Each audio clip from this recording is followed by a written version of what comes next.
good luck, right? Yeah. So we keep the mask on? Or? Yeah, well, Yeah, okay. Alrighty. So, everybody, this is Tim Toomey. He's the counselor. He was the driving force behind this to get it through the city council, and it's because of his efforts largely that we were able to get this in such short time. So today we can have it for the before the Friday event online. Please welcome Councilor Tim Toomey. good afternoon, everybody. It's certainly an honor and privilege for me to stand here today with all of you on behalf of the Cambridge City Council.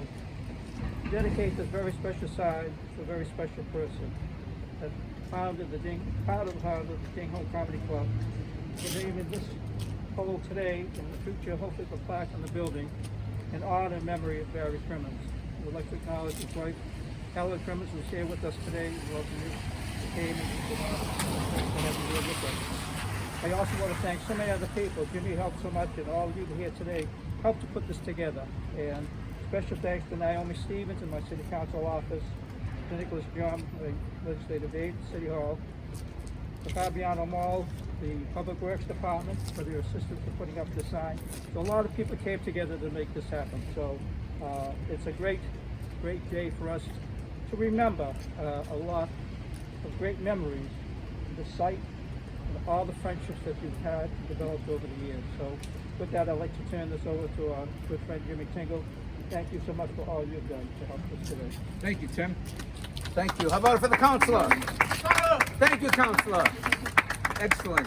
Thank you so much. And by the way, a big shout out to Tony V, because it was his idea in the beginning to get this plaque. Ladies and gentlemen, Tony V set the ball rolling and got Tim Toomey in the loop and everybody. Thanks, Tony.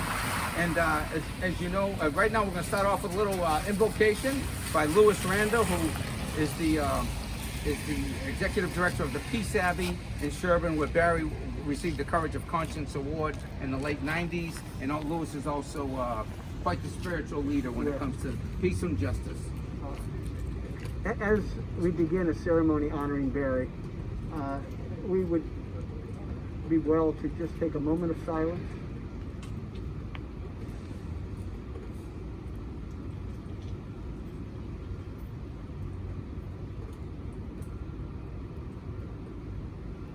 And while no one can speak to another person's spirituality, I claim the privilege, having known Barry for decades and observed him with individuals with disability at our school, and as he walked through the memorial and spoke about Gandhi, the power of nonviolence, his aspiring commitment to learning and teaching from the lives of Howard Zinn, Father Daniel Berrigan, both of whom were his good friends, that when we hold in spirit an occasion, it's important to note that Barry Crimmins' spirituality was linked to the challenge of the disabled. And we are all carrying a disability. Some of that is due to infliction by mistreatment and others by virtue of birth. But this man of spirit, our Barry Crimmins, taught me a great deal about how to translate one's own personal suffering into a commitment to love. And truly that's the teachings that we find in Christianity and in Buddhism and in Islam and all great faiths. And Barry Crimmins demonstrated that in his own unique way. So I'd like to thank you for allowing me to say a few words. Words are colorless compared to knowing this man and being in his spiritual proximity. Thank you. Thank you, Louis. Beautifully done. Thank you so much. Right now, I'd like to just say, as we all know about Barry, he was a visionary starting this club. He had the vision to imagine a place where people would want to come in and see live comedy. It wasn't being done very much anywhere in the country. This is one of the first places in 1979 that a club other than New York or Los Angeles really took hold. And he was a true visionary in that respect, and he was a visionary in the respect that average people could get on stage, some with no training at all, and actually have a career in terms of just using their imagination and creativity to make people laugh and thereby make a living and make other people happy. He was a visionary in terms of his commitment to social justice. We went up to to New Hampshire, tried to get Martin Luther King Day as a national holiday in '85. It didn't happen until 2000. We went to Nicaragua when he was protesting the war there in the late '80s. That didn't end for years after that. And he was a visionary around abuse issues. And he was ahead of his time in all of these aspects of his life and his commentary. And this was interwoven with his commentary and his humor. So I was always honored to know him. He was a mentor, he was a coach, he was a friend, and we're just so happy that everybody could be here today and that he is getting the square named after him. And thank you all for coming, and we wish we could have the streets packed if it wasn't for COVID, but we will have the streets packed at another date. And right now I'd just like to bring up his wife, his widow, Helen Crimmins. I never saw Barry happier than when he met Helen and they got married. And she just became the love of his life, and she was just a shining light in his life. And you could just tell by his demeanor after they met and were married for the last couple of years of his life. So please welcome Helen Crimmins.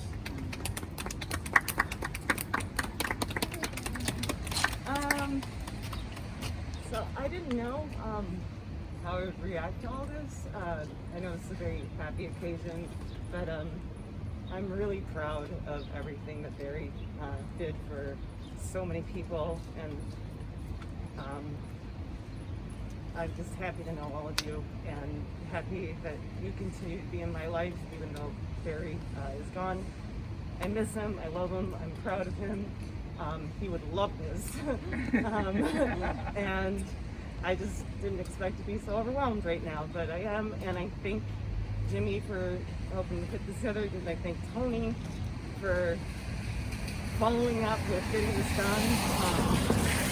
And I thank Mike Donovan for being a great friend, and everybody here is amazing, and I thank everybody, and you know, I know Barry would be pleased.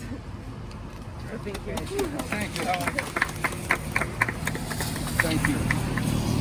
And other than being with Helen, I never saw him happier than when he was with his friends.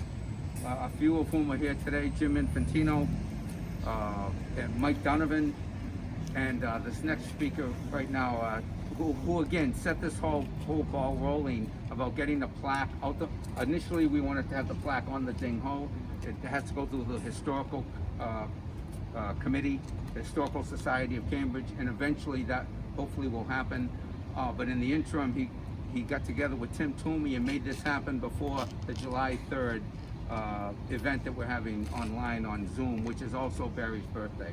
So without further ado, the one and only Tony V. Yeah.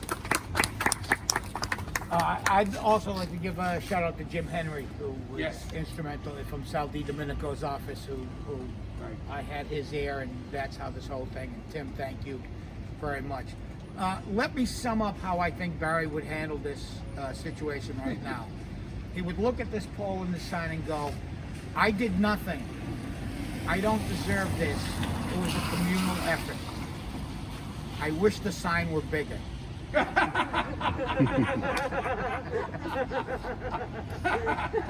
That to me would sum up Barry Crimmins in a nutshell. I am so not deserving of speaking about Barry, except that we had a special kind of friendship where I just like to antagonize the hell out of him. The more something bugged him, the more I would needle him about it, to the point of distraction. And it gave me so much joy to watch his head nearly explode because he knew I wouldn't let it go. That being said, without Barry, I don't think I would have stayed in stand-up comedy. I was not one of the first comics to walk through the ding ho. I got to it about a year in, when it was just establishing itself, and I was identified with another club, and which didn't make me feel like I knew what I was doing or welcome. The second I walked into the ding hole, I knew I found like-minded people who there was no other reason to do comedy but the sheer joy of doing stand-up comedy. And Barry was a taskmaster about that. He demanded out of the rest of us what he demanded out of himself, which is nothing short of excellence. And if you were doing someone else's joke, or he didn't think a joke was worthy of you, man, did he let you know. And it made us all not only better comedians, but better people. And I have carried that with me for nearly 40 years now. And I believe I'm a better person and a decent comic because of the efforts of Barry Crimmins. And this is well deserved, and I am honored and proud to call him a friend. Thank you. Thank you, Brother V. Thank you, Tony. Mike Donovan. Yes, a Ladies quick and gentlemen, word. Please welcome Mr. Mike Donovan, Thank good you. friend of Barry. Quick word, looking at this club here, I want to say Barry was the most generous person I've ever known, and money is love, and he's the only booker in the history of comedy, this is true, only booker in the history of comedy that is looking at the big crowd coming in and he's not thinking, how much can I leave here tonight with? He was thinking, how much can my comics leave here tonight with? He gave as much money as he could off of his take as possible. And nobody else ever did that. Everybody wanted to make their cut, no doubt about it. But, you know, he's looking at 90% dishing out to the comics, where other bookers are looking at 40%. Money talks, 100%. money is love. 100%. Thanks, Michael. 100%. Thank you. And to close it out, please welcome back to the stage the one and only Mr. Louis Randa from the Was there Peace going to be a Abbey. proclamation that was? Yeah. Are we going to unveil, or first we're going to do the proclamation from him, and then we'll unveil it? First, why don't you then Yeah. down. Well, I took time to sit and reflect on Barry's contribution in the peace movement. That's how I knew Barry. I didn't know Barry as a comedian, though we all found his humor healing. And so I'd like to say that I can't think of a more wonderful way to celebrate the life and times of Barry Crimmins than renaming this building, recognizing this building as you have. Usually, buildings are named after men and women who are elected or in uniform, not someone who made us laugh about things at times that weren't funny. Barry was indeed a man who made us laugh through our tears, made us march to the rhythm of our fears. For those of us who knew Barry over the decades, we viewed him as that much needed voice in the peace movement that couldn't be silenced. When it was time for the Peace Abbey Foundation to honor him, we called upon Howard Zinn to make the presentation of the Courage of Conscience Award. Howard claimed that privilege, for he saw Barry in the same light as Lenny Bruce and Mark Twain and others who enlightened us through comedy. Rightfully, Barry received the Peace Abbey Award alongside a woman, a poet, an author,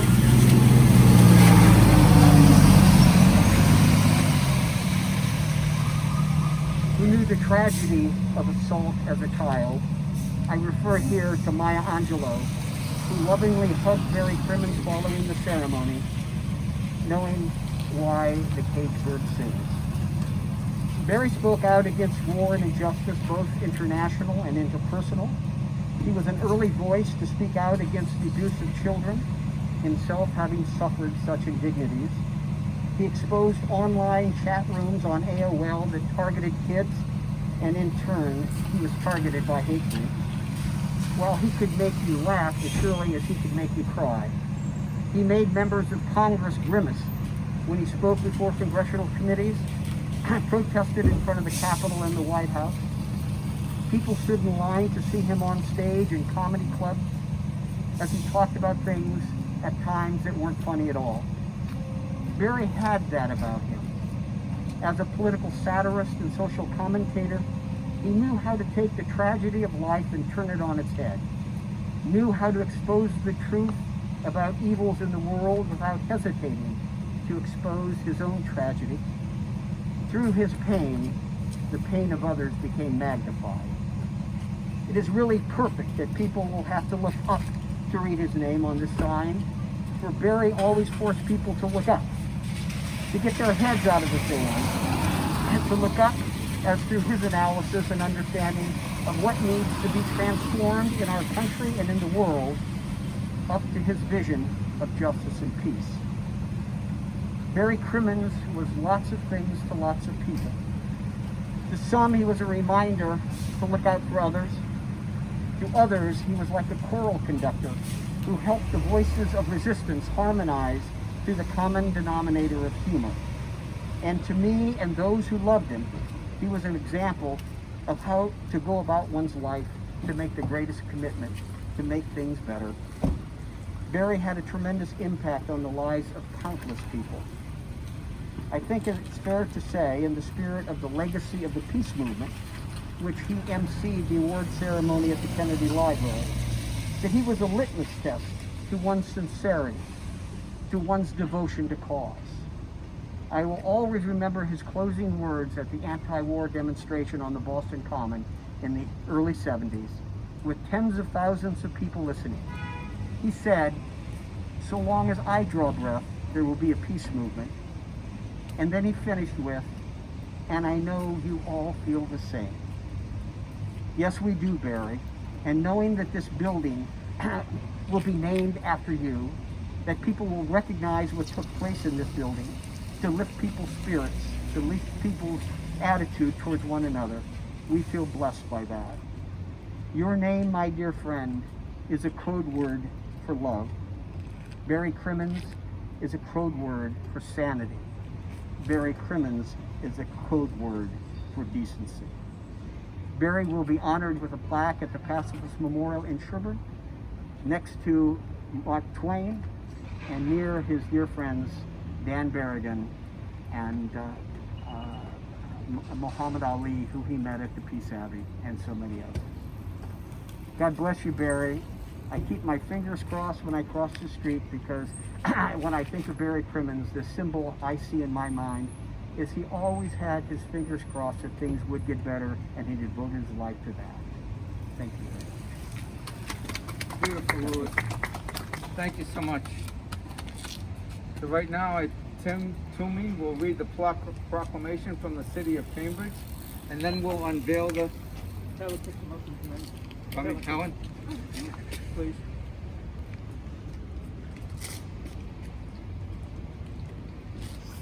And once you unveil it, is it okay that we get in a picture? Yeah, not yet, not yet. Not yet, not Just yet. leave it like that for how we yeah. Okay.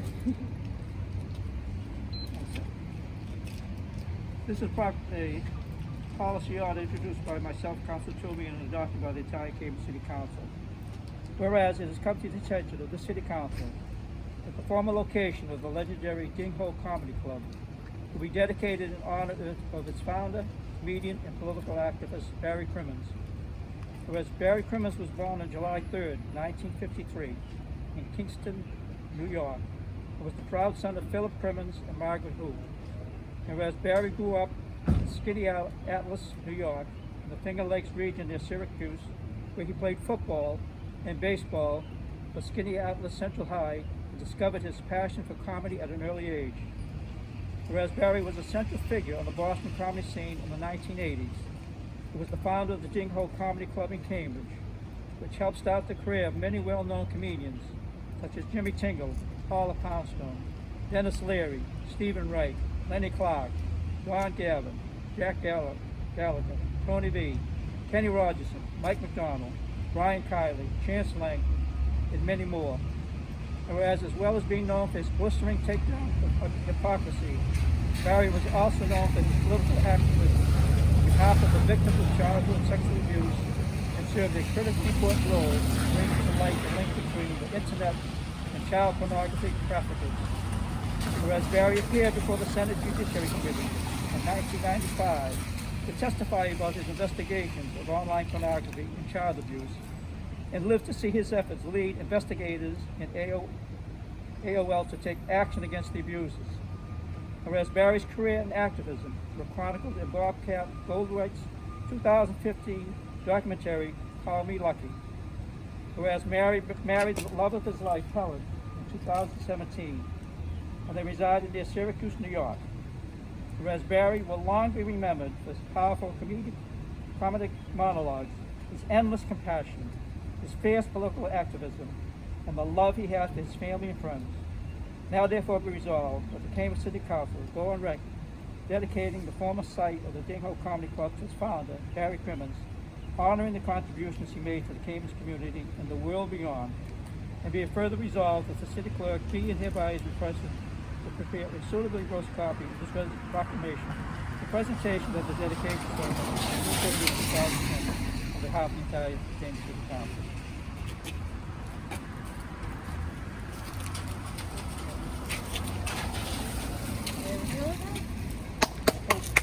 Straight up. Oh, one more. Hey!